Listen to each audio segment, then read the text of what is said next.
We did it to just warm you guys up. So, good morning, everyone. Let's compete with Electrify one more time. Good morning, everyone.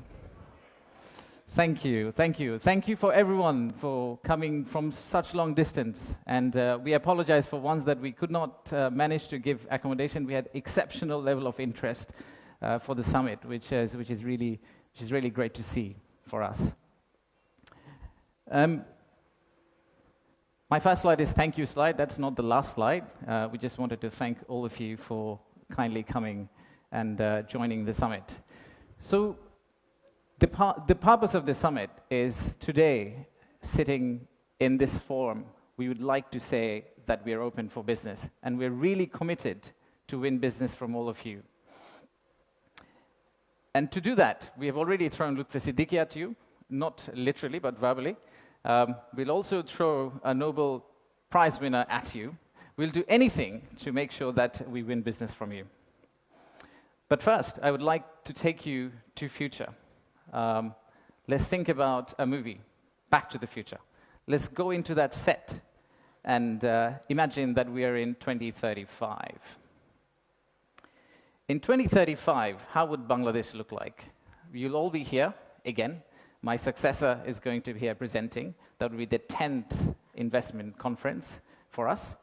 And in that conference, we will not be talking about a rising economy, but we'll be talking about a regional manufacturing powerhouse.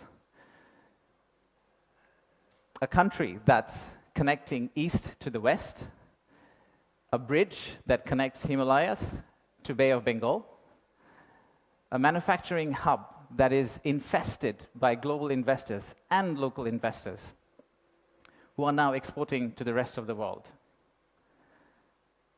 That vision, that imagination is what's driving us today. But it all started actually about 8 months ago. So from the future, let's go back in time to August 5th, 2024. It's a personal story for almost all of us. Unfortunately, I was in Singapore in an investment banking trading room, but my family was here. My wife was on summer holidays. My brother, who came from Cambridge for summer holidays as well, they were all out on the street as part of the protest. So at around noon, Singapore time, I asked them, what's going on? What's happening in Dhaka? So what they did was they were part of a crowd. They looked forward, they took a selfie. Sorry, not a selfie, a photo what's ahead of them, and they turned back and took another photo of what's behind them. So this first photo was what was ahead of them, and this one was what was behind them. So we need to digest exactly what happened at that time.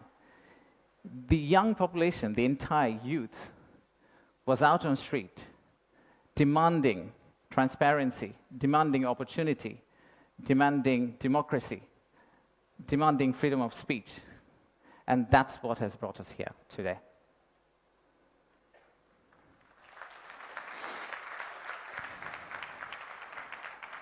So today, the expectations are very high. The young population of our country, they're global. Unlike us, they're used to tweeting, they're used to looking at TikTok and looking at Singapore and Bangkok. So they don't want Dhaka to be Dhaka 2.0. They actually want Dhaka to become Singapore and Bangkok in 5-10 years' time. So how do we get there? That's the expectation we have. How do we get to Singapore and Bangkok within 5-10 years? How do we unlock the energy that we got during the August Revolution? How do we harness that energy and convert it into employment generation and industrialization? The story for Bangladesh was always there. A lot of you already know about it. We have 180 million domestic market. We have a young population. Almost half of it is less than 25 years old. The middle and affluent class is about 35 million people, which is as big as the Malaysian total population.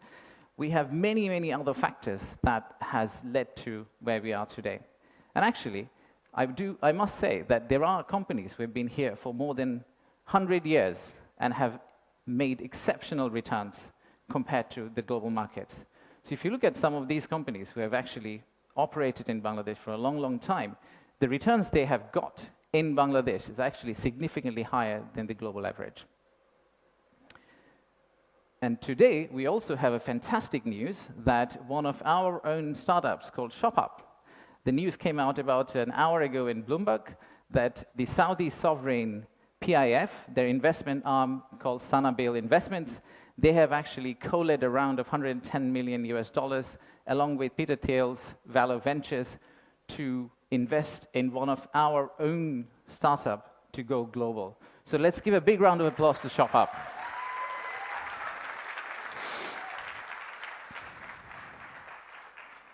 So that's today. That's today. So what's tomorrow? How do we go from here to the vision we have for 2035? So this $180 million story, or 180 million people story, is not enough. I think we need to redefine market. We believe the market is actually much larger. When we talk about market, we should be talking about a much larger regional market which you could potentially serve out of Bangladesh. You set up your factory here, you export out to all these markets. At the same time, I would expect these markets to set up their factories and push it back to Bangladesh, use the ports of Bangladesh, and potentially export out to the rest of the world. So the narrative that we've had of why invest in Bangladesh is not really a domestic market 180 million story. It is a regional story, and it's a global story. To further strengthen ourselves, we have decided to enhance our port capacity. In Chittagong area, what you see now, we are actually tripling that within the next few years, which is essentially allow this region to consider Bangladesh as one of the biggest logistical hubs. However, that's not all. We need to do a lot more. So at the beginning of interim government's period, we actually decided to talk to more than 200 CEOs and entrepreneurs who actually are doing business in Bangladesh today. And we wanted to understand how can we convert our critics into our ambassadors. They are the only ones who could potentially bring business for us. They are the only ones who, if they travel abroad and say Bangladesh is a great place for business, that's when we are likely to get more investment. So we divided all their complaints into two groups, or the solutions that came out of that complaints. The list of challenges are very long. It's from the Earth to the Moon and back.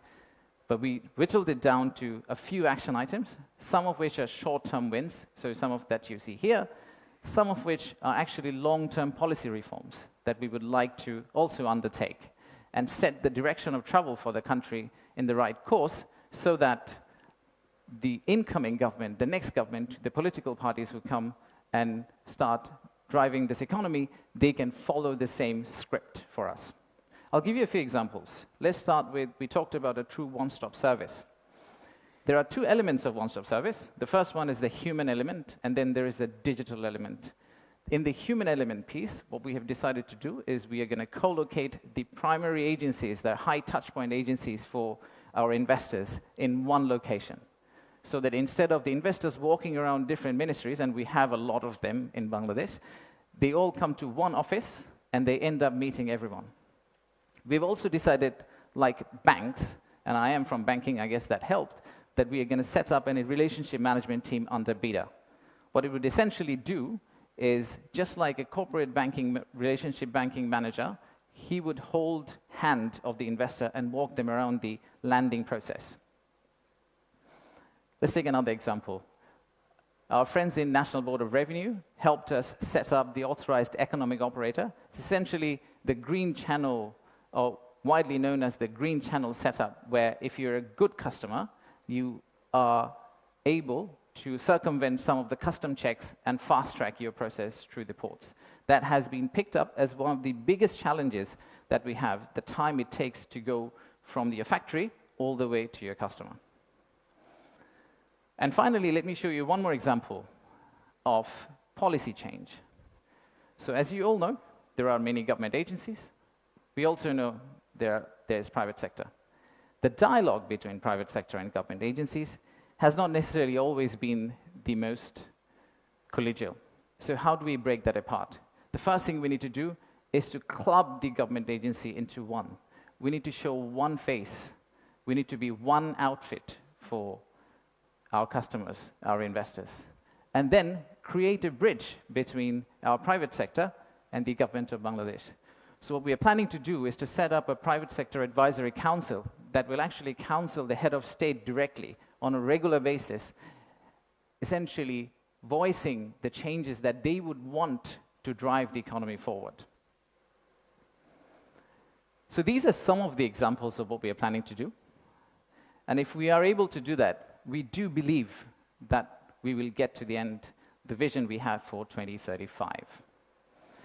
Now, of course, there are many, many other factual reasons, statistics, tables, Excel files that I can share with you to tell you why you should invest in Bangladesh. In fact, the next slide will have a QR code which you can scan and download, which will have essentially this presentation. So you didn't have to take the photos of the presentation, by the way. You will have this presentation, and you will also have an appendix of facts and figures and why we think competitively we're actually in a very better place than our competitors. So please watch out for the QR code. But before I go there, I would really like to finish off with this. There are economic reasons to invest in Bangladesh, but I really don't want you to invest in Bangladesh for the economic reasons. If you really think about investing in Bangladesh, think about investing in Bangladesh because of the transformational journey you're going to be part of. For the odd mixture of warmth and resilience our people have, and our century-old culture paired with the shared values that we have with you. So I rest my case here. Thank you very much for coming, and enjoy the rest of the day. Thank you all.